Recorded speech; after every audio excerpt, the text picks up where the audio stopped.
Kozhikode Vadakara railway സ്റ്റേഷനിൽ യാത്രക്കാർക്ക് ഭീഷണിയായിട്ട് പരസ്യ ബോർഡ് നിർമ്മാണം നടന്നുകൊണ്ടിരിക്കുകയാണ്. കോടികൾ ചെലവഴിച്ച് നിർമ്മാണം പൂർത്തീകരിച്ച അമൃത് ഭാരത് സ്റ്റേഷനായ വടകര റെയിൽവേ സ്റ്റേഷനിലാണ് യാത്രക്കാർക്ക് ഭീഷണിയായി പരസ്യ ബോർഡ് നിർമ്മാണം നടക്കുന്നത്.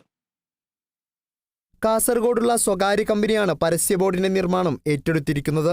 ഇരുമ്പിൽ നിർമ്മിച്ച പരസ്യ ബോർഡിന്റെ സമീപത്തായി വൈദ്യുതി ലൈനും കടന്നുപോകുന്നുണ്ട്. ചെറിയൊരു കാറ്റടിച്ചാൽ പരസ്യ ബോർഡ് വൈദ്യുതി ലൈനിൽ പതിക്കുന്ന അവസ്ഥയാണ്. കോടികൾ മുടക്കി സൗന്ദര്യവൽക്കരണം നടത്തിയ റെയിൽവേ സ്റ്റേഷന്റെ കാഴ്ച മറച്ചാണ് ജില്ലാ പോലീസ് കൺട്രോൾ റൂമിന് മുൻവശത്തായി ബോർഡ് സ്ഥാപിക്കുന്നത്. സംഭവത്തിൽ വടകര ഡിവൈഎസ്പി ഇടപെട്ട് കരാറുകാരോട് പ്രവൃത്തി നിർത്തിവെക്കാൻ ആവശ്യപ്പെട്ടിട്ടുണ്ട്. ഇപ്പോൾ ഒരു പരസ്യ ബോർഡുകൾ, അതും ഇലക്ട്രിക് ലൈനിലൊക്കെ അത് വന്ന് വീണു കഴിഞ്ഞാൽ ഉണ്ടാകാവുന്ന ഗുരുതരമായ അവസ്ഥ, ഇപ്പോൾ കേരളത്തിന്റെ വിവിധ മേഖലകളിൽ ഇത്തരം ഗുരുതരമായ അവസ്ഥയിൽ നിന്നും നമ്മൾ ഇപ്പോഴും പാഠം പഠിച്ചിട്ടില്ല എന്നാണ് സൂചിപ്പിക്കുന്നത്.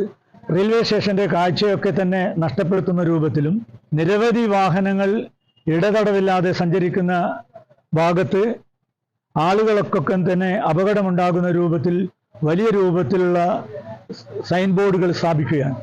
ഇത്തരം ഒരു ബോർഡ് വടകരയിലെ സാധാരണ ജനങ്ങളുടെ ജീവിതം പോലും അപകടത്തിൽപ്പെടുത്തുന്നതാണ് എന്നുള്ളതൊരു യാഥാർത്ഥ്യമാണ്.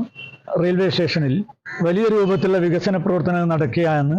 ഡിസ്ട്രിക്ട് പോലീസ് കൺട്രോൾ റൂമിന്റെ നേരെ മുമ്പിൽ പരസ്യ കമ്പനിക്ക് ബോർഡ് സ്ഥാപിക്കാൻ സ്റ്റേഷന്റെ തെക്ക് വടക്ക് ഭാഗങ്ങളിൽ വാഹനങ്ങൾ പോകുന്നതും ഇറങ്ങുന്നതുമായ വഴികളുടെ ഭാഗത്തായി അനുമതി നൽകിയെന്നാണ് വിവരം.